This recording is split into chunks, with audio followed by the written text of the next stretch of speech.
Hi ಎಲ್ರಿಗೂ ನಮಸ್ಕಾರ. ಯಾರ ಹತ್ರ ಎಲ್ಲ BPL ಮತ್ತೆ ಅಂತೋದಯ ರೇಷನ್ ಕಾರ್ಡ್ ಇದೆ ಅವರೆಲ್ಲ ಈ ವಿಡಿಯೋನ ನೋಡ್ಲೇಬೇಕಾಗಿರೋಂತ ವಿಡಿಯೋ ಇರುತ್ತೆ. ಯಾಕಂದ್ರೆ APL ration card, BPL ration card ಇರೋರಿಗೆ ಒಂದು ಅಪ್ಡೇಟ್ ಇದೆ. ಅದೇನಪ್ಪಾ ಅಂದ್ರೆ ಈ ರೇಷನ್ ಕಾರ್ಡ್ ಯಾರ ಹತ್ರ ಇದೆ ಅವ್ರ ಹತ್ರ KYC ಮಾಡ್ಕೋಬೇಕು ಅಂತ ಬಂದಿದೆ. ಅದಕ್ಕೋಸ್ಕರ ಅದಕ್ಕೆ ಏನೇನ್ ಡೀಟೇಲ್ಸ್ ಇದೆ ಮತ್ತೆ ಯಾವ ತರ ನೀವು KYC ಮಾಡ್ಕೋಬೇಕು, KYC ಮಾಡ್ಕೋಬೇಕಾದ್ರೆ ಎಲ್ಲಿ ಹೋಗಿ KYC ಮಾಡ್ಕೋಬೇಕು, ಮತ್ತೆ KYC ಮಾಡದೇ ಇದ್ರೆ ಏನಾಗುತ್ತೆ ಅಂತ ಈ ವಿಡಿಯೋದಲ್ಲಿ ಡೀಟೇಲ್ ಆಗಿ ಹೇಳ್ಕೊಡ್ತೀನಿ. ನೀವೇನಾದ್ರೂ ನಮ್ಮ ಚಾನಲ್ಗೆ ಹೊಸಬರಾಗಿದ್ರೆ ನಮ್ಮ ಚಾನಲ್ ಸಬ್ಸ್ಕ್ರೈಬ್ ಮಾಡಿ, ಈ ವಿಡಿಯೋನ ಲೈಕ್ ಮಾಡಿ, ಮತ್ತೆ ಆದಷ್ಟು ಜನರಿಗೆ ಶೇರ್ ಮಾಡಿ.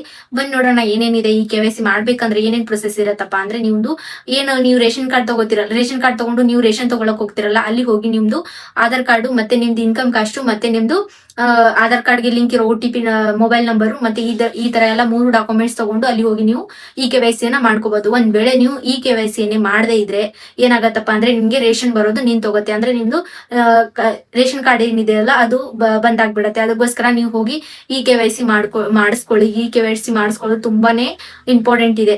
ನೀವೇನಾದ್ರೂ ನಮ್ಗೆ ಅಷ್ಟೊಂದು ಟೈಮ್ ಇಲ್ಲ, ನಾವು ಜಾಬ್ಗೆ ಹೋಗ್ತೀವಿ, ನಮ್ಗೆ ಟೈಮ್ ಇರಲ್ಲ ಅಷ್ಟೊಂದು ಹೋಗಿ ಎಲ್ಲ ಮಾಡಿಸ್ಕೋಬೇಕಂದ್ರೆ ಅಂತ ಹೇಳಿದ್ರೆ, ನೀವು ಮನೇಲೆ ಕೂತ್ಕೊಂಡು ಯಾವ ತರ ರೇಷನ್ ಕಾರ್ಡ್ಗೆ KYC ಮಾಡ್ಕೋಬೇಕು ಅಂತ ನಾನು ನೆಕ್ಸ್ಟ್ ವಿಡಿಯೋದಲ್ಲಿ ಹೇಳ್ಕೊಡ್ತೀನಿ. ನಿಮ್ಗೆ ವಿಡಿಯೋ ಬೇಕಾದ್ರೆ ನಮ್ಗೆ ಕಮೆಂಟ್ ಅಲ್ಲಿ ಮನೇಲೆ ಕೂತ್ಕೊಂಡು ಯಾವ ತರ ರೇಷನ್ ಕಾರ್ಡ್ ನ KYC ಮಾಡ್ಬೇಕು ಮಾಡಿ ಅಂತ ಹೇಳಿದ್ರೆ ನಾವು ನಿಮ್ಗೆ ಖಂಡಿತವಾಗ್ಲಿ ಒಂದು ವಿಡಿಯೋ ಮಾಡಿ ಹಾಕ್ತೀವಿ.